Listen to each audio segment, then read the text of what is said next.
In the scorching summer of 1942, German infantry marching into the vast plains of southern Russia faced a terrifying silent threat, the Soviet T-34 tank.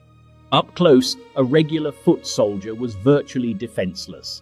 The standard anti-tank rifle was completely useless against the sloped armor of the Soviet machines, while the magnetic hollow charge was a suicidal weapon that required a soldier to physically run out of cover, climb onto a moving tank, and attach the explosive by hand. When a Soviet tank corps charged, German infantry had no choice but to retreat or wait for heavy anti-tank guns to arrive. This severe tactical vulnerability left the frontline infantry exposed and helpless, setting the stage for a desperate search for a cheap, simple, and mass-produced Equalizer. In this alternative timeline, the German High Command recognizes the critical vulnerability of their infantry early in 1941, shifting massive priority to a simple, unengineered shaped charge weapon. By the spring of 1942, the first mass-produced Panzerfausts begin rolling off production lines in the millions. Extremely cheap to build, requiring only a basic steel tube, a black powder charge, and a single sheet metal warhead, the Panzerfaust is a marvel of simplicity. Crucially, a soldier requires less than 5 minutes of training to master the weapon. Now, instead of waiting for heavy artillery, every single German infantry squad is distributed several lightweight, disposable anti-tank rocket launchers, instantly turning the common foot soldier into a highly lethal tank hunter.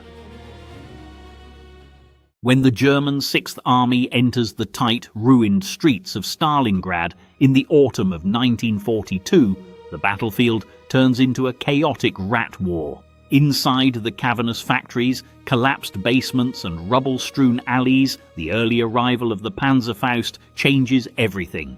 Soviet T-34 tanks, once able to act as mobile pillboxes with impunity, now run into a deadly urban maze.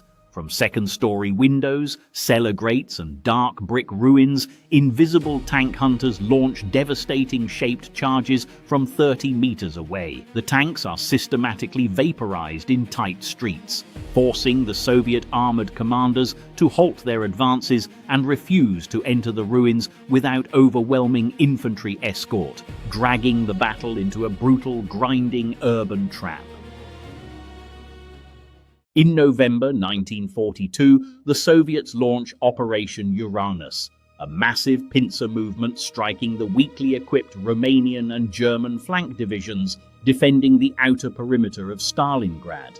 In our history, these divisions broke under the weight of Soviet tank corps because they lacked any heavy anti-tank weapons. But in this timeline, saturated with thousands of Panzerfausts, the flank divisions stand their ground. Hiding in snow-covered trenches and frozen foxholes, infantrymen unleash a wall of rocket fire against the advancing armor. While they cannot stop the overall offensive, they inflict catastrophic tank losses and drag the Soviet breakthrough into a slow, agonizing crawl, buying the German Sixth Army crucial days to coordinate a tactical retreat and avoid the encirclement. As the war drags into 1943, the presence of the Panzerfaust transforms the entire Eastern Front into an infantry fortress. During the massive defensive battles of the Zhev salient and the massive Soviet counter-offensives after Kursk, the Red Army's traditional deep-armored breakthroughs are met with a defensive meat grinder. Soviet tank armies, accustomed to rapid penetrations into the German rear, now encounter heavily entrenched infantry pockets armed to the teeth with cheap, disposable rocket launchers. Every hedge, trench, and village becomes a deadly ambush point. The rate of Soviet tank losses skyrockets, exhausting their armored reserves and turning what should have been rapid, decisive sweeps into slow, bloody battles of attrition. Despite these local tactical successes, the early deployment of the Panzerfaust ultimately fails to change the final outcome of the Second World War. Germany's defeat was a matter of resource mathematics, They simply lacked the oil, raw materials, and manpower to match the overwhelming combined industrial might of the Allied coalition. However, by turning every common foot soldier into an anti-tank threat, the Panzerfaust slows the Soviet advance to a crawl, prolonging the conflict and delaying the fall of Berlin.